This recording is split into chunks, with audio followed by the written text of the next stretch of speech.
Hey so hello students, welcome back to the college studies Delhi university. आज हम discuss करने वाले हैं आपका एमपीए मतलब मैनेजमेंट प्रिंसिपल एंड एप्लीकेशन का क्वेश्चन पेपर, जो कि रेगुलर में आया था। अभी जो रेगुलर के एग्जाम हुए ना लास्ट मंथ, उस एग्जाम में ये क्वेश्चन पेपर पूछा गया है, ये पेपर आया। इस पूरे पेपर को हम यहाँ डिस्कस करने वाले हैं। ओके, तो ये 3 घंटे का पेपर होने वाला है और 90 मार्क्स का होगा। यहाँ पे एक मिस प्रिंटिंग आई थी, एरर था, 75 दे दिया था, बट 90 मार्क्स का होगा। यही सोच के जाना, अगर आपके में कोई मिस प्रिंटिंग एरर कुछ है तो उस पर ध्यान मत देना। ओके, तो आपका रेगुलर का पेपर हम क्यों डिस्कस कर रहे हैं, ये तो सोल के लिए, आपका सोल का पेपर है। तो रेगुलर में जो आता है ना क्वेश्चन पेपर, वही सेम पैटर्न, पैटर्न तो बिल्कुल सेम सा ही आता है। ठीक है, एक आध क्वेश्चन ऊपर नीचे कर सकते हैं। तो अभी हम इस पेपर में यही सब देखेंगे डिस्कस, कि क्या पैटर्न है, कहां से पूछा जा रहा है, क्या इंपॉर्टेंट टॉपिक्स रहने वाले हैं, क्या आपको पढ़ना चाहिए, क्या आप छोड़ के जा सकते हो, कौन सी यूनिट पढ़नी चाहिए, कौन सी यूनिट छोड़ सकते हो। आई होप कि आपने सारे लेक्चर्स ले लिए होंगे। अगर नहीं लिए तो अभी जाके एमपीए की पूरी प्लेलिस्ट बना रखी है, वहां से लेक्चर ले लो। नोट्स के बारे में बता रखा है, फर्स्ट सेकंड यूनिट के नोट्स फ्री टेलीग्राम चैनल पे मिल जाएंगे, ज्वाइन कर लेना। बाकी नोट्स आपको पेड हैं, वो आप खरीद सकते हैं अगर आप खरीदना चाहें तो, नहीं तो वीडियो से पढ़ लें, सफिशिएंट है। ओके, तो अभी हम इस वीडियो में यही डिस्कस करते हैं। ओके, तो सबसे पहला क्वेश्चन क्या आ जाता है कि define coordination, discuss the principle of effective communication. अब जिस बच्चे ने प्लेलिस्ट से पढ़ लिया है ना, वो इस क्वेश्चन को एकदम फोड़ देगा देखते ही। जिसने नहीं करा अभी तक कुछ, वो बैठ के सोचेगा भाई क्या करूं, क्या होता है कोऑर्डिनेशन। कोऑर्डिनेशन है एक दूसरे के बीच में तालमेल बैठाना। ये सारी चीजें मैंने समझा रखी है। ये कहां से आया, आपका यूनिट 1 से सीधा क्वेश्चन रखा है।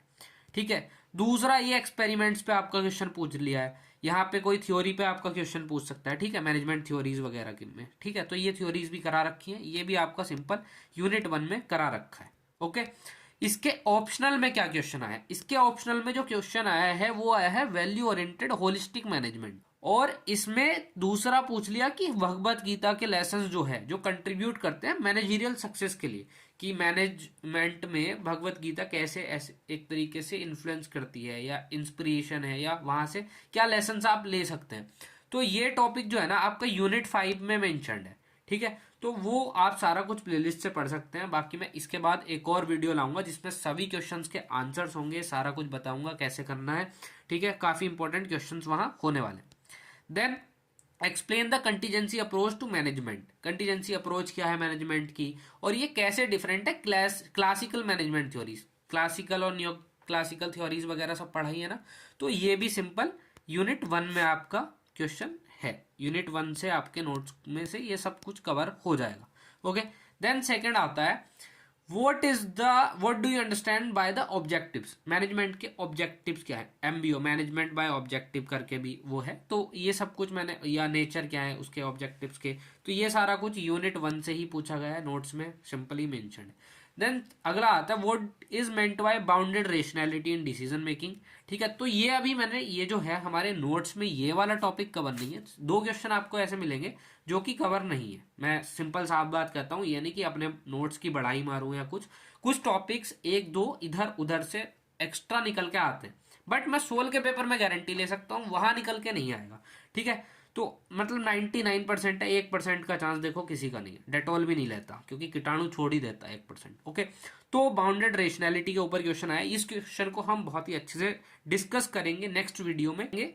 तो कुछ टाइम में वीडियो आ जाएगा, अगर वो वीडियो आपको एकदम से चाहिए तो सब्सक्राइब कर लेना चैनल। ओके, और वो वीडियो के जो नोट्स होंगे वो मैं फ्री में प्रोवाइड कर दूंगा। अगर अभी 6.1 समथिंग सब्सक्राइबर है, तो अगर चैनल पे क्रॉस हो जाते हैं 6.5 के सब्सक्राइबर, तो मैं पीडीएफ वो टेलीग्राम चैनल पे फ्री में डाल दूंगा। ओके, तो सब्सक्राइब कर लो।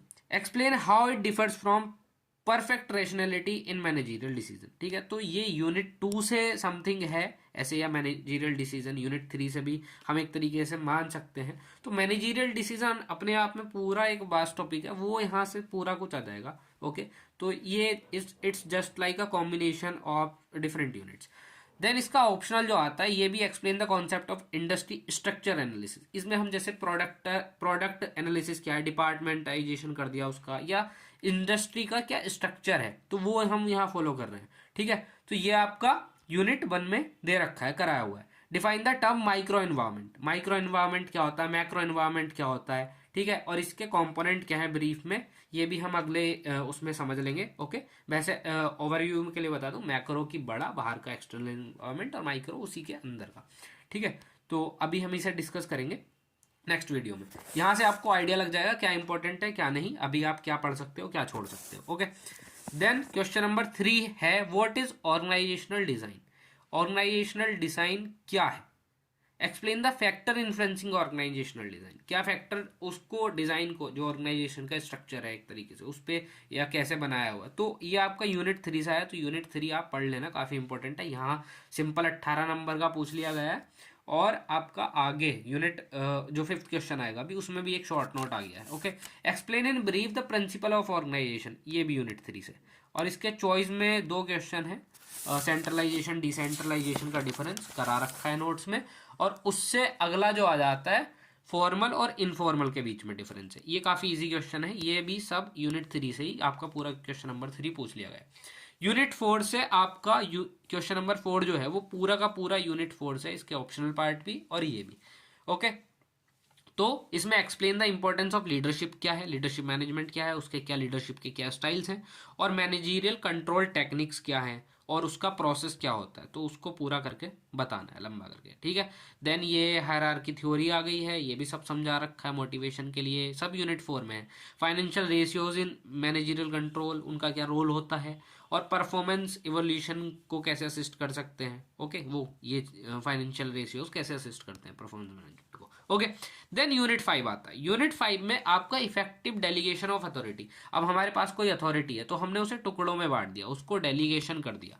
ठीक है, तो ये जो है ना आपका, ये यूनिट 3 से पूछा गया है। ठीक है, तो यूनिट 3 से देख लो आप, यहाँ आपको 3 शॉर्ट नोट करने, ये 6 नंबर का है, 18 नंबर का पीछे हो गया, 18 6 कितना होगा 24 नंबर का आपका यूनिट 3 से पूछ रखा है। तो आप यूनिट 3 भी करके जाना अच्छे से थोड़ा, क्योंकि मिक्स में थोड़ा पूछ लेते हैं, तो किसी यूनिट्स पे ना ज़्यादा जोर दे दिया जाता है, जैसे यूनिट 1 और यूनिट 3 पे ज़्यादा जोर डाल दिया है यहाँ पे। ठीक है, देन बी आ गया है, role of digitalisation in contemporary management, ये भी आपका यूनिट 5 से है, लास्ट में सब करा दिया है ये।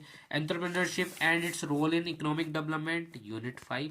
ठीक है, और PERT CPM in project management, तो पीईआरटी क्या है और सीपीएम मतलब क्रिटिकल पाथ मेथड। ठीक है, ये भी करा रखा है, तो हम अगली वीडियो में सबको अच्छे से डिस्कस कर लेंगे, और कुछ इंपॉर्टेंट क्वेश्चन जो इसमें नहीं है, बट हमें लगता है कि अब हमारा ऐसा प्रडिक्शन है कि वो क्वेश्चन आएंगे सैम 3 या सैम 5 के बच्चों से। आप पूछ सकते हो, जैसा प्रेडिक्ट किया है वैसा ही क्वेश्चन पेपर आया है। मतलब अगर 90 नंबर का हमने कुछ प्रेडिक्ट किया है, तो अराउंड 70 नंबर का, 70 नंबर से प्लस वो आ रहा है। बाकी आपने प्लेलिस्ट करी है, तो उससे तो सब कुछ कवर हो ही पा रहा है। ओके, तो अभी के लिए सिर्फ इतना ही इस वीडियो में।